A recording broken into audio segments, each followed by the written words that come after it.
Howdy, folks. Today we're looking at Camelot 3000, number 10 from 1983 in DC Comics. And so the saga enters its final lap as the heroes finally know at whom to aim their ire. After spending much of its run at a lapidary pace, the story gathers momentum as it nears the end. An irony of the ever-collapsing release schedule is that the book reads quite spry despite the extended effort. It's to Bolland's credit that the series reads as well as it does, which should go without saying. There's a version of this book that could have existed if it had been released a few years earlier with a different artist, on newsprint and aimed at newsstands, and drawn by someone like Rich Buckler. That book might have been interesting, but it also would almost certainly have been terrible, whereas the version of the book that exists was drawn by Bolland, and it took forever, but it looks like a dream. Terry Austin's first issue seemed rough to me, perhaps a learning experience, but by issue 10 he seems to have figured things out.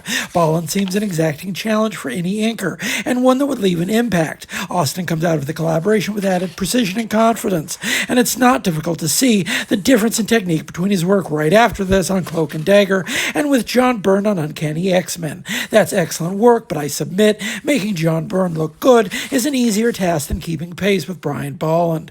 The art elevates the story in a measurable way. It carries a spark of intensity borrowed from 2000 AD, a tendency especially visible in the political interlude, showcasing a rotten world establishment so lost in the glare of their own corruption as to be easy prey for creatures of myth and legend.